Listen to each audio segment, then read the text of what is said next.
tentang ancaman orang yang meninggalkan sholat. Kembali saya mengingatkan teman-teman sekalian, kalau sholat ini satu-satunya ibadah yang Allah subhanahu wa ta'ala memberikan perintahnya kepada utusannya Nabi yang mulia Nabi Muhammad sallallahu alaihi wasallam di langit. Sementara ibadah-ibadah yang lain di muka bumi ini. Dan ini menandakan tentang kedudukan sholat itu sendiri. Bahkan Nabi sallallahu alaihi wasallam harus melakukan perjalanan khusus, terbang dengan burak. Yang Nabi sallallahu alaihi wasallam jelaskan, burak itu antara keledai dengan bagal. Bagal ini peranakan antara keledai sama kuda.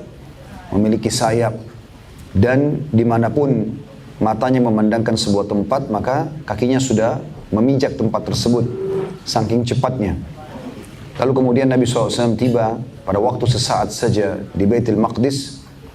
Semoga Allah muliakan dan selesaikan urusannya dengan kaum Yahudi sehingga kembali ke tangan muslimin. Kemudian beliau mi'raj ke langit setelah beliau mengimami sholat para nabi-nabi dengan hikmah Allah subhanahu wa ta'ala. Kisah Isra Mi'raj cukup panjang dan masyhur di kalangan kaum muslimin. Intinya Nabi SAW menerima perintah sholat ini setelah naik melewati langit ketujuh. Kemudian menerima langsung dari Allah subhanahu wa ta'ala dengan cerita yang cukup panjang. Bagaimana awal perintahnya 50 waktu sholat dan akhirnya berkurang menjadi 5 waktu sholat. Sholat ini teman-teman simbol kaum muslimin. Bahkan tidak ada agama bagi orang yang tidak sholat. Percuma saja namanya Muhammad, Ahmad, Aisyah, Hafsah, tapi tidak sholat. Dan sholat ini bukan hanya sekedar gerakan dan bacaan. Tapi dia adalah pembicaraan langsung seorang hamba dengan Tuhannya. Makanya dalam hadis-hadis yang sahih disebutkan, baginda Nabi SAW bersabda, kalau seorang hamba membaca dalam sholatnya Al-Fatihah, Alhamdulillahi Rabbil Alamin, segala puji bagi Allah Tuhan alam semesta, maka Allah menjawab langsung, mengatakan, Hamadani abdi, hambaku memujiku. Kemudian kalau hamba tersebut mengatakan Ar-Rahmanir Rahim, yang maha pengasih lagi maha penyayang, Allah juga mengatakan Athna alayya abdi, hambaku juga memuji-mujiku. Maliki yaumiddin, raja, penguasa hari kiamat. Maka kita pun pada saat membaca itu Allah menjawab Majadani abdi, hambaku mengagung-agungkan engkau. Kemudian Iyyaka na'budu wa iyyaka nasta'in, hanya kepadamu kami menyembah, hanya kepadamu kami minta tolong. Allah menjawab hadza li wa li abdi, hanya kepadamu kami menyembah. Allah mengatakan hadza li, ini untukku, karena sesembahan hanya kepada Allah subhanahu wa ta'ala, tidak boleh pada pohon, pada kuburan, pada benda-benda yang makhluk, hanya kepada Allah subhanahu wa ta'ala. Wa iyyaka nasta'in, dan hanya kepadamu kami minta tolong. Allah mengatakan hadza li abdi, ini untuk hambaku. Lalu setelah kita puji-puji Allah di ayat-ayat awal tadi, maka akhir ayat kita membaca doa, ihdinas siratal mustaqim, tunjukkanlah kami jalan yang lurus, siratal ladzina an'amta alaihim, jalan orang-orang yang telah engkau berikan petunjuk dari para nabi-nabi dan pengikut-pengikut setianya. Ghairil maghdubi alaihim waladdallin, bukan jalan orang-orang yang kau murkahi, maksudnya orang-orang Yahudi, dan bukan juga orang-orang sesat, maksudnya orang Nasrani. Karena orang Yahudi tahu kebenaran cuma dia tidak mau ikuti, maka Allah murka. Orang Nasrani mau mendakwahkan agama mereka sambil mengatakan Allah punya anak atau Isa alaihissalam adalah anak Tuhan, namun mereka salah, maka dikatakan sesat. Oleh karena itu kita mengatakan amin, semoga Allah kabulkan. Dan kalau kita membaca ihdinas siratal mustaqim sampai waladdallin, Allah mengatakan hadza li abdi wa li abdi masal, ini milik hambaku dan hambaku akan mendapatkan apa yang dia minta. Dan ini komunikasi. Makanya teman-teman pada saat kita ruku, lalu kita mengagungkan Allah, mengatakan Subhana Rabbiyal Azim, maha suci Tuhanku yang maha agung. Dan ada kurang lebih 4-5 macam doa ruku, di antaranya yang mulia juga yang jarang dihafal oleh kaum muslimin, Allahumma laka raka'tu, ya Allah kepadamu lah aku ruku, wa bika amantu, kepadamu aku beriman, wa laka aslamtu, kepadamu lah aku menyerahkan diri, raka'as sam'i, telah ruku pendengaranku, wa basari, penglihatanku, wa lahmi, dan dagingku, wa dami, dan darahku, wa idhami, dan tulang-tulangku, wa mastaqalla bihi qadami, dan semua yang ditopang oleh tubuhku. Kalau orang merenungi bacaan ini, dia tahu dia sedang menundukkan tubuhnya kepada sang pencipta Allah yang menciptakan semua organ tubuhnya, yang membuat dia bisa ada di muka bumi ini, dan juga yang akan mematikan dia nantinya. Begitu juga kita pada saat mengatakan Sami Allahu liman hamidah, Allah telah mendengar siapapun yang memujinya. Makanya kita mengatakan Rabbana walakal hamd, wahai Tuhan kami, wahai pencipta kami, segala puji bagimu. Begitu juga pada saat sujud kita mengatakan Subhana rabbiyal a'la, maha suci Tuhanku yang maha tinggi. Dan di antara doa juga yang dibaca pada saat sujud adalah Allahumma laka sajadtu, ya Allah kepadamu lah aku sujud, wa bika amantu, kepadamu aku beriman, wa laka aslamtu, kepadamu aku menyerahkan diri. Sajada wajhi alladhi khalaqahu wa sawwara, telah sujud wajahku kepada yang menciptakannya dan membentuknya, yang meletakkan alis seperti ini, mata seperti ini, hidung seperti ini dengan fungsi-fungsinya semua, kedua belah bibir, lidah, gigi dan seterusnya. Fatabarakallahu ahsanul khaliqin, maka maha berkah Allah sebaik-baik pencipta. Juga kita dulu di antara dua sujud kita membaca memohon kepada Allah, Rabbi ghafirli warhamni wajburni, ya Allah maafkanlah aku, kasihanilah aku, penuhi aku kebutuhanku, sampai akhir doa. Juga pada saat mau salam, at-tahiyyatu lillah wassalawatu wattayyibat, semua puji-pujian yang terbaik, sanjungan yang terbaik kami haturkan kepada Allah. Sampai terakhir kita salam. Teman-teman tahu para salafus salih, orang-orang sebelum kita, saking mereka fahamnya tentang kedudukan sholat ini, sampai-sampai kalau mereka mau sholat, itu luar biasa. Dinukil dalam sebuah riwayat yang sahih, bahwasanya Hasan bin Ali radhiyallahu anhu, cucu Nabi SAW, beliau kalau habis berwudu dan mau masuk ke masjid sholat, wajahnya memerah. Seperti orang yang sangat takut. Ditanya oleh orang sekitarnya, ada apa wahai Hasan? Ada seseorang yang menakut-nakuti anda? Ada yang anda khawatirkan sehingga kami bisa membela anda? Kata Hasan, jawabannya luar biasa. Ini hanya dipahami bagi orang yang menggunakan keimanan dan hatinya. Dia mengatakan, apakah kalian tidak tahu saya akan masuk sebentar lagi ke rumah siapa? Maksudnya saya akan sholat, saya akan masuk ke masjid, ini rumahnya sang raja yang sebenarnya, pencipta langit dan bumi.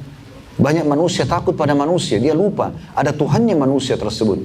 Banyak manusia yang kagum dengan lukisan manusia, tapi dia lupa ada ciptaan Allah depan matanya yang bukan lukisan, asli. Berapa banyak pelukis kagum dengan seorang pelukis yang dulu di pinggir lautan, kemudian dia melukis lautan, dia melukis langit, dia melukis pohon kelapa yang ada di pinggir laut tersebut. Karena mirip dengan aslinya, maka mereka kagum. Bahkan lukisan yang mirip dengan aslinya biasanya harganya mahal. Tapi dia lupa, subhanallah, bahwasanya pelukis hanya menciplak ciptaan sang pencipta Allah. Kita bisa rasakan sejuknya air lautan, teriknya matahari, manisnya air buah kelapa, dan seterusnya. Banyak manusia terlalaikan dengan masalah ini. Maka orang harus merenungi ini. Para salafus salih dari sahabat ridwanullah alaihim, dari para tabi'in, tabi'in, orang-orang salih sebelum kita, rahimahumullah semuanya, para tabi'in, mereka itu kalau mau sholat, maka mereka melupakan semua kegiatan yang lain. Bahkan mereka dikatakan berdiri seperti kokohnya batang pohon kurma. Sampai seseorang di antara mereka kalau disengat dahinya oleh kumbang, berdarah, disengat oleh lebah, dia tidak berkeming sedikit pun. Ada seorang sahabat, dia lagi jaga malam, pasukan perang bersama Nabi SAW, dan dia berjaga-jaga di antara semak belukar.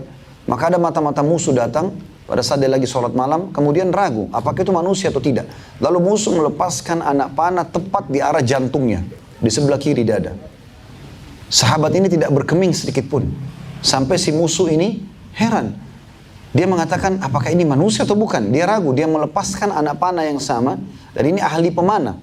Kalau kita mungkin sekarang sniper, ahli tembak.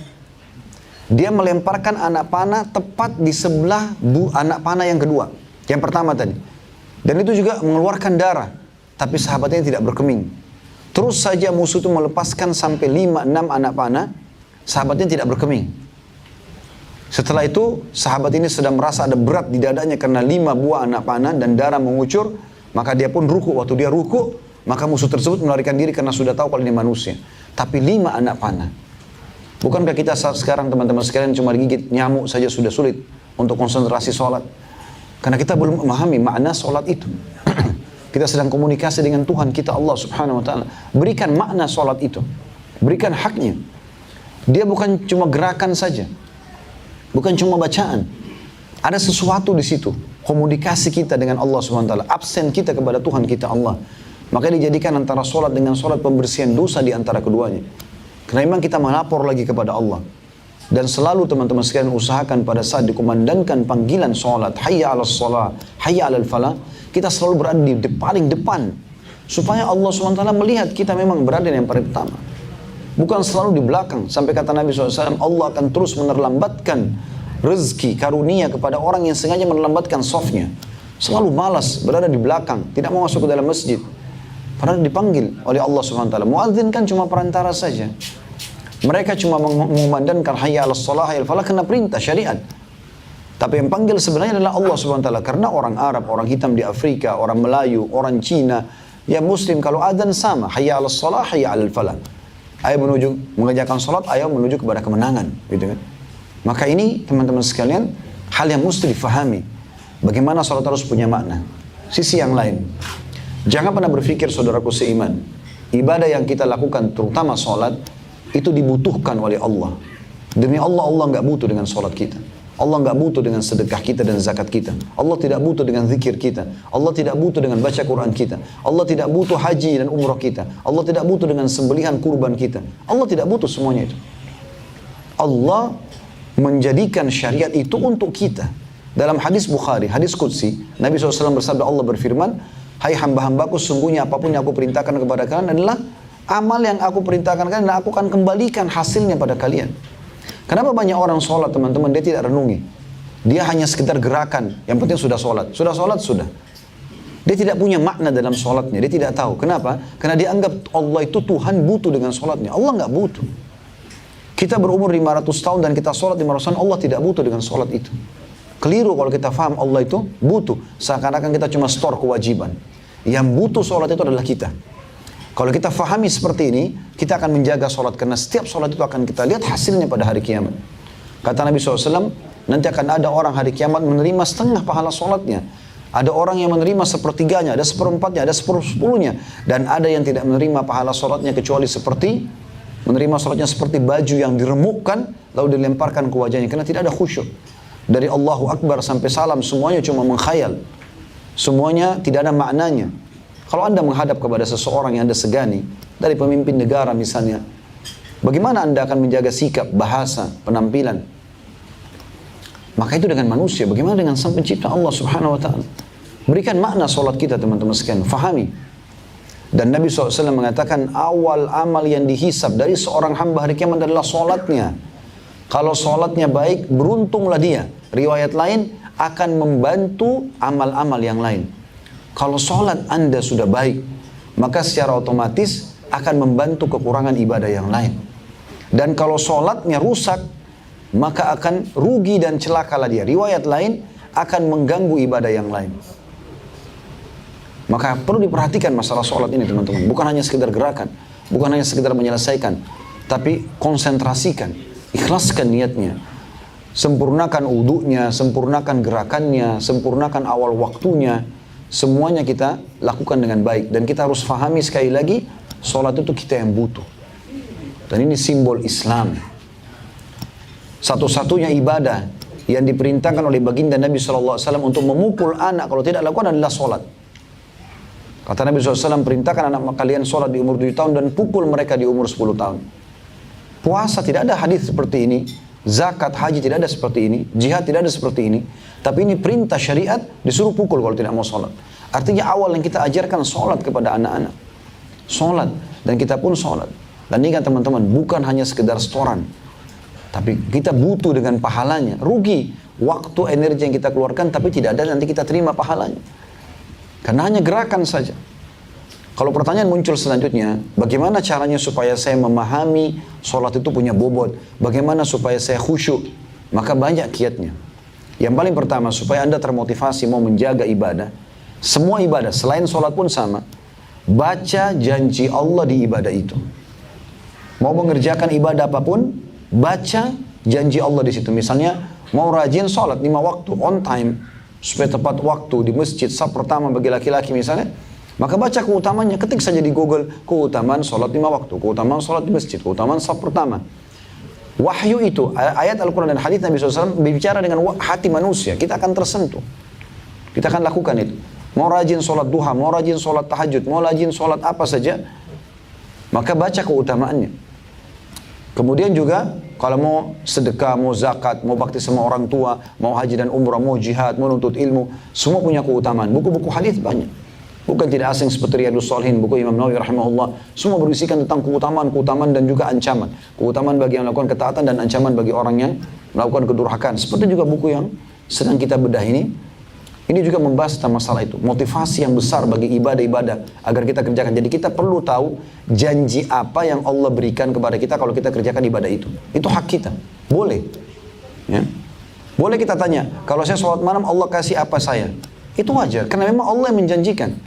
Kalau tertinggal sepertiga malam, Allah turun ke langit bumi, lalu Allah bertanya kepada para malaikatnya, siapa yang memohon ampun, saya maafkan, siapa yang punya hajat, saya penuhi, siapa yang minta tolong, saya tolong. Berarti kan kita dapat sesuatu dengan sholat malam. Ada motivasinya. Semua ibadah ada motivasinya. Bahasa agamanya fadilah. Baca itu. Jangan pernah kerjakan ibadah teman-teman sebelum kita tahu keutamaannya. Dan itu dibaca 5-10 menit saja. Supaya kita tahu, oh saya dapat ini. Dan itu lebih membantu kita untuk khusyuk nanti. Kenapa orang mau sedekah besar? Karena dia tahu keutamaannya. Kenapa orang mau pergi haji ulang-ulang? Mengulang-ulangi umrah? Karena memang dia tahu keutamaannya. Maka dia ulangi. Orang yang tidak tahu keutamaannya hanya sekali sudah dia tidak akan kerjakan lagi. Begitu juga kalau kita terbiasa dengan satu perbuatan salah, dosa. Maka teman-teman sekalian baca ancaman Allah di dosa itu. Misal ada yang berzina. Atau ada orang yang mabuk-mabukan. Ada orang yang suka bohong, ada orang yang riba, dan seterusnya. Pelanggaran agama yang sudah kita tahu. Bagaimana caranya kalau kita sudah terlanjur suka dengan dosa itu? Kayak sebuah rutinitas. Sederhana. Anda kalau mau dengar orang lain nasihati, mungkin Anda terima atau tidak. Tapi sederhana. Coba dengan diri Anda sendiri. Ketik di Google saja, atau kalau ada buku bagus. Kalau di Google paling mudah sekarang. Bukan kena promosi Google. Bukan promosi. Tapi saya lihat ini sesuatu yang sangat mudah. Tulis ancaman orang berzina. Ancaman riba. Ancaman menipu. Baca coba. Sebuah artikel, sebuah tulisan, ayat-ayat, hadis. Anda akan tertahan. Nggak akan mau lakukan lagi. Anda ulangi 2-3 kali, maka lebih kuat penghalang dalam diri kita untuk melakukan perbuatan dosa tersebut. Ya. Itu disilakan dengan tarhib, ancaman. Dalam buku ini begitu. Begitu juga dengan tadi yang motivasi ibadah itu adalah targhib. Maka ini sebuah kaidah penting teman-teman sekalian. Maknakan ibadah kita. Penyesalan selalu terakhir. Ingat, setiap buku lembaran amal kita akan dicatat amal pada hari itu dan kita butuh dengan amal itu. Jangan sia-siakan. Jangan buku amal lembaran hari ini lebih buruk daripada kemarin. Harusnya lebih baik. Dan kita sendiri yang butuh. Semua orang di sekitar kita teman-teman sekarang, Anda sering melihat satu sama yang lain. Pasangan hidup, anak-anak, kerabat kita, bawahan, atasan, semuanya. Ya. Semua itu akan berpisah dengan kita. Akan berpisah, kita pada saat itu akan meninggal. Dan pada saat kita meninggal, teman-teman, kata Nabi SAW, kalau anak Adam meninggal akan ikut ke kuburan 3. Keluarganya, hartanya, dan amalnya. Dan akan pulang 2. Secinta-cintanya istri pada suami, suami pada istri, orang tua pada anak, anak pada orang tua, bawahan pada atasan, atasan pada bawahan, teman pada teman, tetap dia paling lama 5-10 menit, 1 jam di kuburan. Tidak akan mungkin nginap di situ, dia akan pulang. Pasangan kita bisa menikah lagi, anak-anak juga aktivitas dengan aktivitas masing-masing. Mobil yang termewah yang kita miliki, mobil apa? Ferrari kan? Mobil apa yang paling mahal yang kita miliki? Paling jauh parkir di pagar kuburan, nggak akan masuk ke liang lahat. Pulang akan dibagi warisan. Yang tinggal bersama kita apa? Ini yang selalu kita lalaikan. Justru amal. Sholat itu. Kotak amal di masjid yang selalu lewat kita nggak pernah sedekah. Orang miskin yang kita lalaikan. Sudahlah. Selalu negosiasi sama syaitan. Itu mungkin anak pinjaman. Mungkin dia bohong. Kenapa negosiasi? Pada saat ada peluang beribadah. Saatnya eksekusi. Bukan negosiasi. Berikan saja. Mungkin itu amal terakhir kita. Saya selalu teman-teman jadikan motivasi buat diri saya. Dan saya ajak teman-teman sekalian begitu, semoga Allah ikhlaskan niat kita. Jadikan setiap kali ada peluang beramal soleh itu adalah amal terakhir. Anggap setelah kita sedekah itu, setelah kita baca beberapa ayat Al-Quran itu, setelah kita sholat, setelah kita puasa, kita meninggal dunia. Ini sering Nabi SAW bahasakan kalau beliau mengimami sholat, beliau mengatakan kepada para sahabat sebelum takbir, menghadap kepada mereka, Sallu sholat al-muwadda'ah. Sholatlah sholat perpisahan, kata Nabi. Sholat perpisahan seakan-akan habis ini kau akan mati. Bagaimana teman-teman kalau ada dokter yang mengatakan pada kita, maaf penyakit Anda sudah tidak bisa sembuh lagi, sekitar setengah jam dari sekarang ilmu medis mengatakan Anda akan meninggal dunia. Lalu kemudian Anda punya kesempatan sholat. Bagaimana sholat Anda pada saat itu? Anda sudah tahu akan mati. Atau Anda ditangkap oleh musuh, akan dipenggal lehernya. Cuma masih dikasih kesempatan untuk sholat 2 rakaat. Seperti apa sholat kita?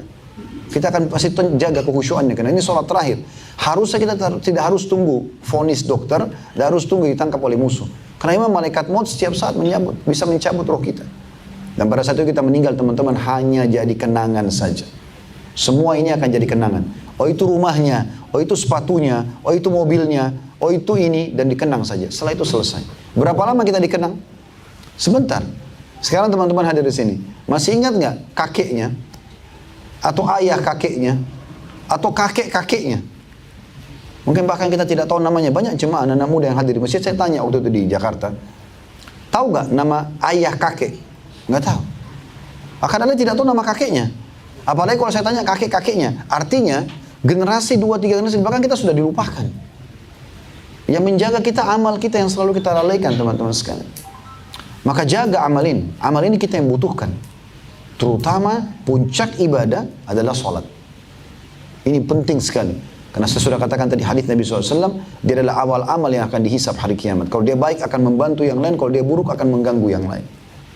Dan itu tidak sulit. Tadi pada saat ada orang ikrar syahadat, saya akan sampaikan itu. Kalau mungkin ada yang mendengarkan.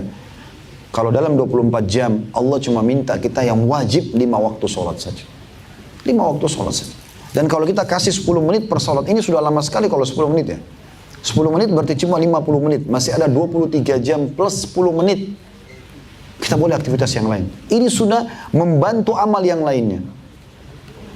Jangan sia-siakan sholat ini. Selanjutnya hadis nomor 576 urutan 14. Ini dari awal belajar urutan 14 dalam bab kita. Hasan mauquf. Derajatnya Hasan setelah sahih dan dia mauquf sampai sahabat. Dari Mus'ab ibn Sa'ad radhiyallahu anhu dia berkata, Qultu li abi ya abata ara'aita qawluhu alladhina hum an salatihim sahun ayyuna la yashu ayyuna la yuhaddithu nafsah qala laysa dhalika innama huwa idha'atul waqt yahu hatta yadhi'al waqt. Aku berkata kepada bapakku, wahai bapakku, bagaimana menurut anda tentang firman Allah subhanahu wa ta'ala alladhina hum an salatihim sahun, mereka orang-orang yang lalai dari salatnya. Siapa di antara kita yang tidak lalai? Tanda tanya. Siapa dari kita yang tidak berbicara dengan dirinya? Artinya sempat menghayal, memikirkan dan itu. Maka ayahnya menjawab, bukan itu yang dimaksud dengan ayat Al-Quran. Akan tetapi, ia adalah orang yang menyanyiakan waktu. Dia mempermainkan waktu hingga akhirnya habis dengan sia-sia. Jadi duhur, azan dia nggak sholat. Ditunda sampai menjelang azan asar, baru dia mau buru-buru sholat. Itu diancam oleh Allah SWT. Dianggap sahun. Orang-orang yang lalai dengan sholatnya. Kemudian hadis selanjutnya 577 dari awal belajar dan urutan 15 dalam bab kita dengan sanad sahih dari Naufal bin Muawiyah radhiyallahu anhu bahwa Nabi SAW bersabda, man fatathu shalah faka'annama wutira ahlahu wa malahu. Barang siapa yang waktu sholatnya terluput darinya, duhur lewat sampai asar masuk, maka seolah-olah keluarga dan hartanya telah diambil secara paksa. Hadis ini riwayat Ibnu Hibban. Artinya pada hari kiamat nanti dia akan melihat satu sholat yang dia lalaikan itu lebih berat daripada istri sama anaknya dirampok orang depan matanya. Saking besarnya bobot satu sholat yang dilalaikan. Berapa banyak orang yang lalai dengan masalah ini. Bahkan kadang-kadang subhanallah duduk-duduk berdagang depan masjid tanpa dia masuk sholat. Kenapa ini? Ya. Ada masjid dekat rumah, pergi ke masjid teman-teman sekalian. Melangkah ke masjid. Kata Nabi SAW, setiap langkah menuju ke masjid, satu langkah mengampuni dosa, satu langkah dicatatkan satu pahala dan diangkat satu derajat. Ini keutamanya besar. Sekali ke masjid itu luar biasa gitu. Ya. Luar biasa keutamanya. Ada doa keluar rumah, ada doa menuju ke masjid, ada langkah-langkah menuju ke masjid, ada kaki kanan masuk masjid dengan doanya, ada kaki kiri keluar dengan doanya, ada sholat qobliyah, ada doa di antara azan dan iqamah, ada keutamaan takbiratul ihram pertama imam, ada zikir habis sholat. Banyak keutamaan. Ada doa mustajab antara azan dan iqamah. Banyak sekali keutamaan dalam satu solat saja. Kenapa disia-siakan ini? Kenapa harus di rumah sementara ada masjid, ada rumah Allah? Datang ke rumah Allah. Penuhi rumah-rumah itu. Itu akan menjadi saksi semua pada hari kiamat. Nabi SAW menyampaikan siapapun yang sholat di sebuah tempat akan menjadi saksi untuknya hari kiamat. Makanya kalau teman-teman lagi sholat di masjid, lihat ada orang habis sholat wajib, dia kadang-kadang sholat sunnah pindah tempat, itu biasa kena fahami sunnah itu. Karena dia tahu tempat itu akan jadi saksi hari kiamat, makanya dia bergeser, pindah tempat untuk mencari. Bukan pada saat zikir ya, pada saat mau sholat. Kalau zikir dianjurkan tidak pindah dari tempat itu. Karena kata Nabi SAW, siapa yang selepas sholat lalu dia tidak berbicara dengan orang di sebelahnya, tidak membatalkan wudunya dan tidak pindah dari tempatnya sambil berzikir, maka malaikat akan mendoakan Allahumma gfirhu, Allahumma arhamhu. Ya Allah ampuni dia, ya Allah rahmati dia. Itu kalau zikir. Tapi kalau sholat dianjurkan berpindah tempat. Hadis selanjutnya 578 dan ini urutan 16 dalam bab kita. Setahu saya ini adalah hadis yang terakhir dalam bab kita. Ini hadis yang cukup panjang.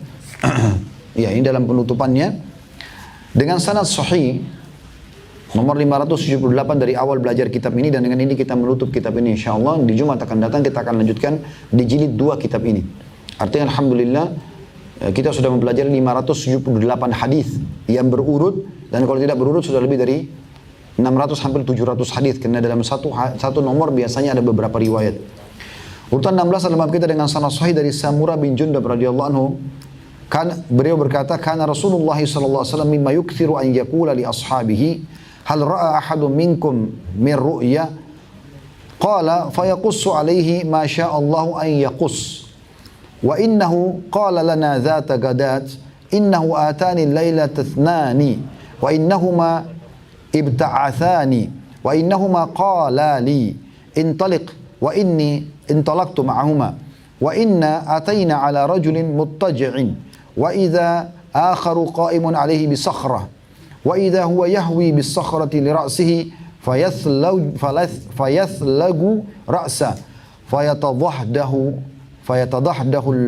الحجر فيأخذه فلا يرجع إليه حتى يصح رأسه كما كان ثم يعود عليه فيفعل به مثل ما فعل المرة الأولى قال قلت سبحان الله ما هذان قال لي انطلق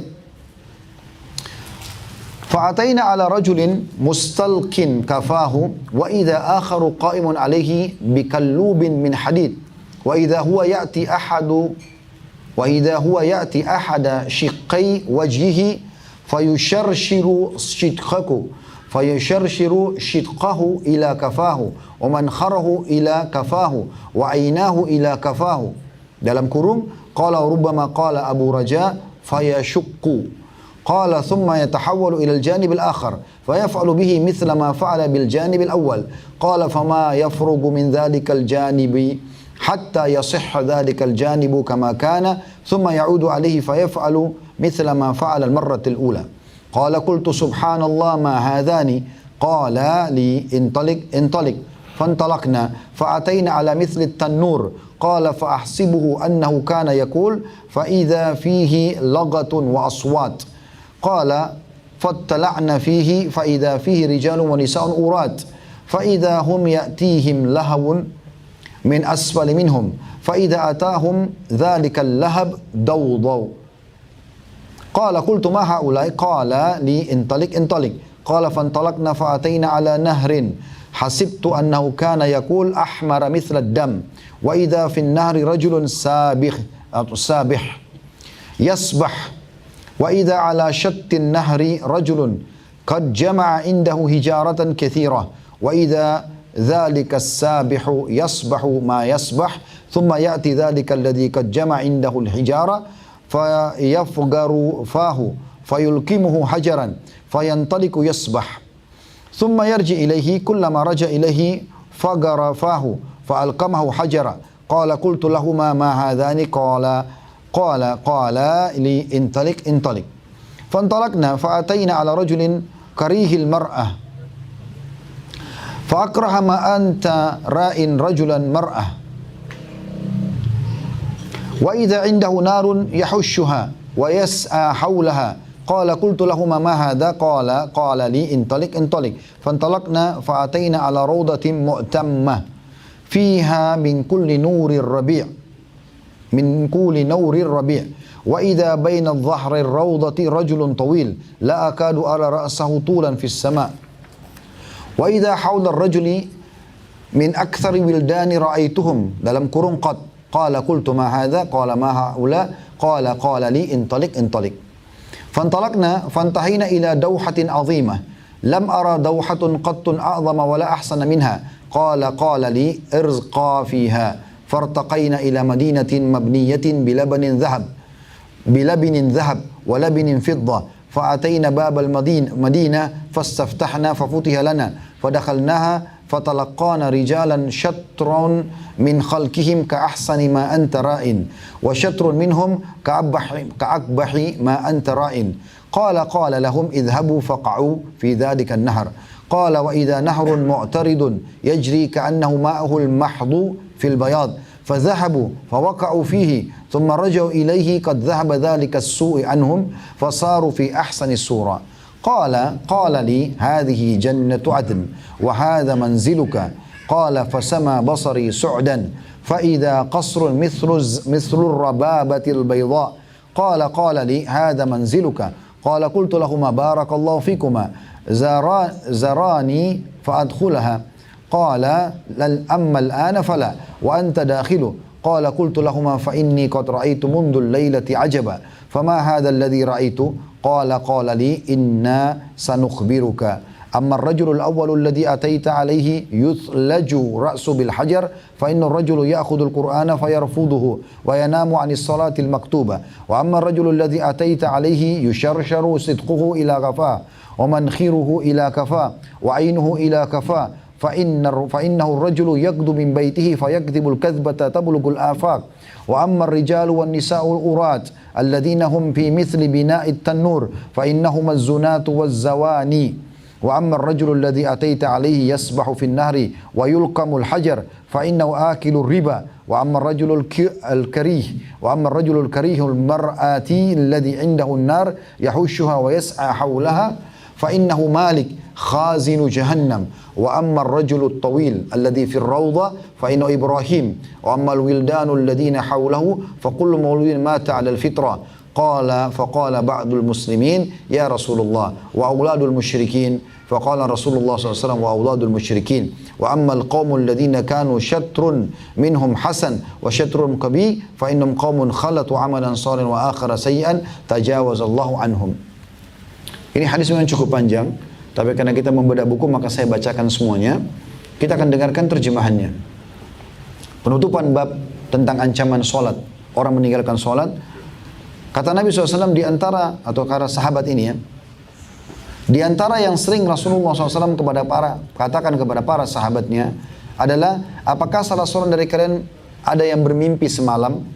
Lalu beberapa orang menceritakan mimpinya kepada beliau. Suatu hari beliau berkisah kepada kami. Jadi salah satu tradisi Nabi SAW, beliau kalau habis sholat subuh tanya, ada mimpi nggak? Nah kalau ada mimpi lalu beliau takwilkan mimpinya. Dan takwil mimpi tidak boleh sembarangan orang ya, harus ahlinya. Dan Nabi SAW kena utusan Allah maka beliau mentakwilkan mimpi tersebut. Nah satu hari habis sholat subuh beliau menceritakan mimpinya. Beliau mengatakan tadi malam aku didatangi oleh dua orang malaikat. Keduanya mengajakku pergi. Lalu keduanya berkata kepadaku, bangkitlah. Maksudnya bangunlah. Aku pergi mengikuti mereka berdua, kata Nabi SAW. Kami mendatangi seorang laki-laki yang berbaring. Sementara di atasnya berdiri seseorang lagi dengan batu besar di tangannya. Tiba-tiba dia menghantamkan batu itu kepada kepala orang yang berbaring sampai kepalanya hancur. Lalu batu itu menggelinding. Dia mengambilnya lagi. Tidaklah dia kembali kepadanya, melainkan kepala itu telah kembali seperti sedia kala. Kemudian setelah itu dia melakukan kepadanya seperti yang dilakukan pada kali pertama. Maka Nabi SAW bersabda, aku berkata, Maha Suci Allah, siapa kedua orang ini? Kemudian kedua malaikat itu mengatakan, jalanlah dulu, pergilah dulu. Jadi kejadian pertama adalah ada orang tidur, kepalanya menghadap, di bagian kepalanya pada saat dia tidur itu ada orang berdiri pegang batu besar. Yang pegang batu besar ini menghantam kepala orang yang sedang tidur tersebut lalu hancur. Batunya menggelinding. Lalu orang yang menghantam itu mengambil batu tersebut. Pada saat dia ambil batu, kepala orang itu utuh lagi tadi yang hancur. Dia kembali lagi, dihantam lagi. Begitu terus. Maka Nabi SAW heran, siapa orang ini? Siapa kedua orang ini? Kenapa ada orang yang disiksa begitu? Kepalanya utuh, dihancurkan lagi begitu terus. Tapi malaikat bilang, pergilah dulu. Masih ada yang mau dilihatkan yang lain. Lalu kami pun mendatangi seorang laki-laki, ini siksaan yang lain, yang berbaring terlentang meletakkan punggungnya, sementara orang lagi berdiri di atas dengan memegang atau membawa pengait dari besi. Dia mengarahkan pengait itu ke salah satu sisi wajahnya, lalu memotong rahang bawahnya sampai tengkuknya. Jadi ada orang duduk, kemudian ada orang di belakang pegang besi, lalu ditarik bagian rahangnya sampai ke kupingnya, dirobek mulutnya orang ini. Kemudian juga hingga hidungnya, dari hidungnya hingga tengkuknya, dan matanya hingga tengkuknya. Jadi ditarik dari mulut, dirobek ke telinganya, dari hidungnya ditarik ke telinganya, dari matanya ditarik ke telinganya. Jadi tiga-tiga sobek gitu. Kemudian perawi hadis berkata, mungkin Abu Raja mengatakan lalu membelah wajah orang itu. Sambung beliau, lalu dia pindah ke sisi lain. Jadi sisi kiri, kanan sudah disobek tiga-tiga, dari mulut ke tengkuk, ya, dari hidung, dari mata. Kemudian orang itu pindah ke sebelah kiri lagi, dirobek lagi dengan tiga sisi sama. Lalu dia berkata, tidaklah dia menyelesaikan sisi yang sebelah kiri, yang sisi satu, kecuali sisi yang satu tadi sudah utuh kembali. Kemudian dia kembali lagi untuk melakukan seperti sedia kala. Kembali lagi sobek kanan, kembali lagi sobek sebelah kiri. Begitu terus, begitu ke sebelah kiri kanannya utuh, dirobek lagi. Begitu terus orang ini merasakan siksaan demikian. Kemudian dia kembali kepadanya dan melakukan seperti itu, seperti dilakukan di pertama kali. Lalu aku pun bersabda, aku pun berkata, kata Nabi SAW, Maha suci Allah, siapa orang atau kedua orang ini? Kedua malaikat itu berkata kepadaku, jalanlah dulu, jalanlah dulu. Jadi ini kasus yang kedua. Ini kasus yang kedua. Kasus yang pertama tadi orang tidur dihantam kepalanya sampai hancur. Kasus yang kedua disobek di tiga sisi, mulut, hidung dan matanya ke tengkuknya, kanan dan kiri. Kemudian kami berangkat. Kami mendatangi sebuah tungku api yang besar. Ternyata terdengar dalamnya teriakan dan suara-suara histeri. Lalu Nabi SAW bersabda, kami menengok ke dalamnya, ke dalam tungku yang besar itu, tempat pembakaran. Ternyata isinya adalah kaum laki-laki dan wanita yang telanjang. Tiba-tiba kobaran api datang kepada mereka dari bawah mereka. Jika kobaran api datang kepada mereka, mereka berteriak histeri ketakutan. Beliau bersabda kepada para malaikat, siapa mereka ini? Lalu kedua malaikat mengatakan, pergilah, pergilah. Ini golongan yang ketiga yang disiksa. Yaitu laki-laki dan perempuan telanjang berada di dalam sebuah tungku yang besar. Di tengah-tengah tungku itu ada api yang keluar membakar mereka, lalu kemudian masuk lagi. Mereka hangus, lalu diutuhkan lagi, lalu dibakar lagi. Begitu terus. Lalu Nabi SAW bersabda, lalu kami berangkat, kami mendatangi sungai. Menurut perawi hadis, warnanya merah seperti darah. Tiba-tiba di sungai itu terdapat seorang perenang yang sedang berenang. Dan di tepi sungai terdapat seorang laki-laki yang telah mengumpulkan banyak sekali batu. Jika perenang itu telah berenang sesuai dengan keinginannya, maka dia menepi menghampiri laki-laki yang telah menumpuk batu tersebut. Jadi ada orang berenang di sungai darah, di ujung sungai itu ada orang yang sedang berdiri, memegang batu. Orang yang sedang berenang pasti ke sana, dia mau tidak mau, harus ke sana. Lalu dia datangi orang yang telah mengumpulkan batu yang banyak tadi. Lalu dia pun membuka mulutnya, lalu dia menjajali dengan batu tersebut. Lalu dia pergi berenang kembali seperti semula. Setiap kali dia menghampirinya, dia membuka mulutnya lalu dijali dengan batu. Aku berkata kepada dua malaikat tersebut, siapa kedua orang ini? Siapa yang berenang di laut darah dan siapa yang berdiri di pinggir sungai tersebut yang memasukkan batu di mulut orang itu? Maka malaikat mengatakan, jalanlah dulu, jalanlah dulu. Ini kejadian yang selanjutnya. Lalu aku berangkat, lalu kami berangkat dan kami mendatangi seorang laki-laki yang tidak enak dipandang, sebagaimana kau membenci melihat seseorang yang tidak enak dipandang.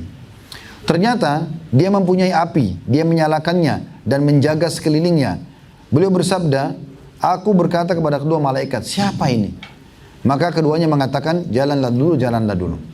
Lalu kami pun pergi, kami mendatangi kebun dengan pohon yang rindang. Di sana terdapat sebuah bunga musim semi. Ternyata di tengah-tengah kebun itu terdapat seorang laki-laki yang sangat tinggi. Aku hampir tidak melihat kepalanya saking tingginya ke langit. Ternyata di sekitar atau di sekeliling laki-laki itu terdapat anak-anak yang aku belum pernah sekalipun melihat anak-anak sebanyak itu. Lalu beliau bersabda, aku bertanya kepada para malaikat, siapa orang ini? Orang yang tinggi yang kepalanya sampai tidak terlihat. Dan siapa mereka? Anak-anak kecil yang banyak di sekitarnya. Maka kedua malaikat itu berkata, jalanlah dulu, atau ayo pergi, ayo pergi. Lalu kami pun pergi, kami mendatangi pohon rindang, lagi besar. Aku tidak pernah melihat pohon rindang yang sebesar dan seindah itu. Lalu beliau bersabda, kedua malaikat itu berkata kepadaku, panjatlah. Maka kami pun naik ke kota yang dibangun dengan bata emas dan bata perak. Kami mendekat ke pintu kota, kami minta agar pintu dibuka, dan ia pun dibuka untuk kami. Kami masuk. Kami disambut oleh beberapa laki-laki yang separuh tubuhnya sebagus apa yang kamu lihat, maksudnya yang sangat indah, dan separuh lagi seburuk yang kamu biasa lihat. Lalu beliau bersabda, kedua malaikat yang bersamaku kemudian berkata kepada mereka, pergilah dan masuklah ke dalam surga, masuklah ke dalam sungai itu. Ternyata di sana ada sungai yang membentang, yang mengalir, seakan-akan airnya putih total. Mereka pergi ke sungai itu dan masuk ke dalamnya. Kemudian kembali kepada kami sementara keburukan mereka telah lenyap. Sehingga mereka sekarang berada dalam bentuk yang paling bagus. Jadi tadi begitu masuk di dalam kota ini ada orang yang buruk dan ada orang yang tampan. Nah yang buruk ini tiba-tiba setelah mereka pergi ke sungai itu jadi bersih dan tampan. Ikut dengan yang lainnya gitu. Maka Nabi SAW bersabda, kemudian keduanya berkata kepadaku, ini adalah surga Aden. Salah satu bentuk nama surga adalah Aden. Ya. Dan ini adalah istanamu. Maka aku pun berkata, pandanganku bergerak naik. Tiba-tiba aku melihat istana seperti awan putih. Lalu keduanya berkata kepadaku, para malaikat, ini adalah istanamu. Lalu beliau bersabda, aku berkata kepada mereka berdua, para malaikat, semoga Allah memberkahi kalian berdua. Izinkan aku masuk ke istanaku. Maka kedua malaikat itu mengatakan, kalau sekarang belum boleh, namun kau pasti akan memasukinya kelak. Lalu beliau pun bersabda, aku berkata kepada keduanya, sesungguhnya aku benar-benar telah melihat kejadian sejak yang sangat aneh pada malam ini. Apa yang aku lihat ini? Tolong jelaskan. Maka keduanya pun mengatakan, kami akan memberitahukan kepadamu. Nah sekarang ini penutupan hadis adalah menjelaskan tentang jenis siksaan tadi. Maka malaikat ini keduanya berkata, adapun laki-laki pertama yang kamu datangi yang dihantam kepalanya dengan batu, dia tidur lalu ada orang di atas kepala dia menghantam dengan batu, sesungguhnya dia adalah laki-laki yang menghafal Al-Quran atau beberapa ayat Al-Quran, lalu menolak ajarannya, dan dia tidur lalai dari sholat fardu. Ini saya saksi bahasan kita. Jadi orang yang tadi tidur, kemudian dihantam dengan batu besar kepalanya, sampai hancur, batunya gelinding, lalu diambil batu itu lagi oleh orang yang menghantamnya, kepalanya sudah utuh, dihantam begitu terus. Ini adalah orang yang melalaikan sholat 5 waktu. Adapun laki-laki yang kamu datangi, sementara rahang bawahnya dipotong, ketengkuk, hidungnya ketengkuk, matanya ketengkuk, maka dia adalah seorang laki-laki yang berangkat dari rumahnya, lalu dia berdusta dengan dusta yang memenuhi cakrawala. Sekarang orang suka begitu, berita hoaks, ya, mengacaukan masyarakat, mengacaukan negara, mengacaukan dirinya sendiri, menyebar isu-isu yang tidak benar. Ini bahaya, bohong. Di zaman sekarang ini lebih berat ya. Zaman dulu itu orang kalau mau gosip, mau bohong, dia cuma bisa orang-orang sekitarnya. Lama baru tersebar ke satu kotanya. Kalau sekarang satu dunia bisa dalam hitungan menit. Maka harus hati-hati. Ya, ini bahaya sekali hukumannya. Ini dirobek mulutnya, matanya dan hidungnya nanti disiksa gitu kan.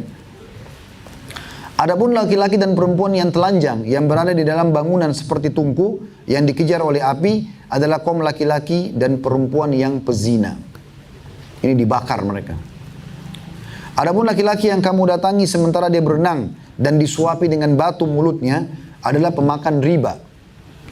Adapun laki-laki yang tidak enak dipandang yang ada di samping api, di mana dia menyalakannya dan menjaga sekelilingnya, dia adalah malaikat Malik, penjaga neraka Jahannam. Ya, jadi kalau Jibril, kepala para malaikat, ya, kemudian kalau penjaga neraka Malik, dan ada malaikat yang lain Zabaniya, para penjaga neraka itu. Adapun laki-laki yang berbadan tinggi di kebun, yang tidak nampak kepalanya karena tingginya ke langit, itu adalah Nabi Ibrahim. Dan anak-anak yang ada sekelilingnya, mereka adalah semua bayi yang mati di atas fitrah. Maksudnya meninggal dalam keadaan orang tuanya Islam, ya, belum balik.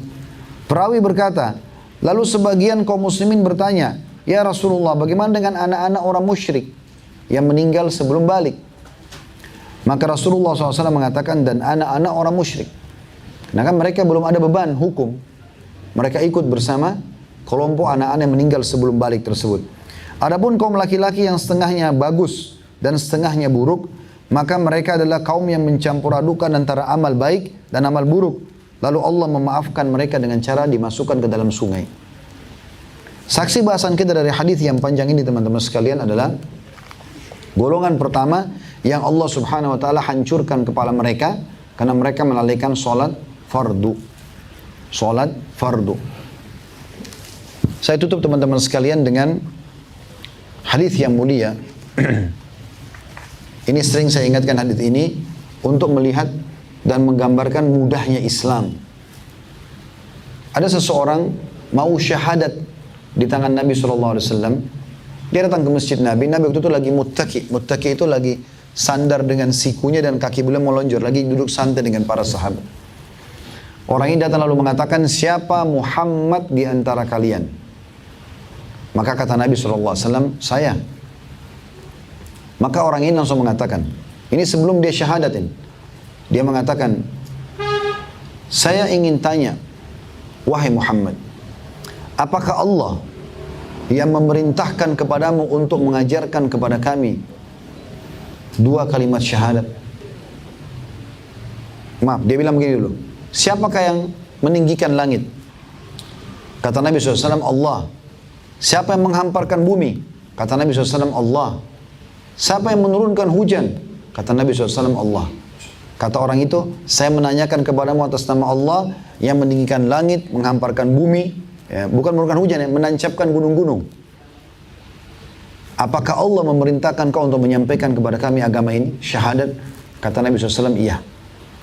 Lalu orang itu bilang, saya menanyakan lagi kepadamu, hai Muhammad, atas nama Allah meninggikan langit, menghamparkan bumi, menancapkan gunung-gunung. Apakah Allah memerintahkan kau untuk memerintahkan kami mengerjakan sholat 5 waktu? Kata Nabi SAW, iya. Orang itu ulangi lagi. Saya menanyakan lagi kepadamu atas nama Allah yang meninggikan langit, menghamparkan bumi, menancapkan gunung-gunung. Apakah Allah memerintahkan kau untuk menyampaikan kepada kami untuk mengeluarkan harta dari orang kaya kami kepada orang miskin kami, zakat? Kata Nabi SAW, iya. Lalu dia tanya lagi, saya tanyakan lagi kepada Muhammad atas nama Allah meninggikan langit, menghamparkan bumi, menancapkan gunung-gunung. Apakah Allah memerintahkan kau kepada kami untuk memerintahkan kami berpuasa sebulan Ramadan? Kata Nabi SAW, iya. Lalu dia mengatakan lagi, saya menanyakan lagi kepada Muhammad atas nama Allah meninggikan langit, menghamparkan bumi, menancapkan gunung-gunung. Apakah Allah perintahkan kau untuk menyampaikan kepada kami agar kami haji ke Baitullah sekali seumur hidup kami? Kata Nabi SAW, iya. Maka orang itu syahadat langsung. Setelah syahadat, dia mengatakan, saya tidak akan menambah dan mengulanginya. Ada riwayat lain dia mengatakan apa? Kalau saya kerjakan itu saya dapat apa? Kata Nabi SAW, kau akan masuk surga. 5 rukun Islam saja. Kalau kita sholat sunnah, puasa sunnah, sedekah, umroh, pelengkap saja, pelengkap zakat, pelengkap haji, maka itu tambahan. 5 ini saja jaga, ya, jangan rusak syahadat anda. Jaga 5 waktu sholat, zakat setahun sekali bagi yang mampu, puasa Ramadan sekali dalam 12 bulan, 1 bulan, haji sekali saya bagi yang mampu, yang sekali seumur hidup, yang wajib, yang sisanya sudah sunnah hukumnya, maka masuk surga. Kata orang tersebut, demi Allah saya tidak akan menambah dan menguranginya. Maksudnya saya mau coba ini saja, 5 waktu sholat, 5 rukun Islam saja. Lalu orang itu pergi. Setelah dia pergi, apa kata Nabi SAW? Siapa yang ingin melihat penghuni surga, lihat orang ini. Begitu mudahnya Islam teman-teman sekalian. Tidak sulit. Jangan dianggap Islam ini sulit, sangat mudah. Semuanya sangat mudah untuk dikerjakan dan diamalkan. Dan ingat, setiap orang di antara kita membutuhkan amalnya sendiri. Jangan pernah bangga dengan amal orang lain. Banyak orang begitu. Ibuku itu rajin sekali baca Quran. Ayahku itu selalu sholat di masjid. Itu ibu dan ayahmu. Kamu sendiri bagaimana? Gak ada gunanya bangga dengan amal orang lain. Itu masjid ayahku yang bangun, itu ayahmu. Kamu bangun masjid mana? Amal orang lain tidak ada gunanya buat kita. Kecuali kita penyebab. Orang tua kepada anak mungkin. Karena dia menyebab anaknya jadi soleh, akhirnya dia dapat amalnya, iya. Makanya dalam pepatah bahasa Arab dikatakan, laisal fata man yakunu kana abi kada wa kada. Bukanlah anak muda yang cerdas yang mengatakan dulu ayahku begini dan begitu. Ayahnya yang dibanggakan. Walakinnal fata man yakunu ha anadha. Tapi seorang anak muda yang cerdas yang mengatakan ini loh saya. Nah, amal kita yang kita kerjakan. Kita sendiri yang butuh teman-teman, jangan sia-siakan itu.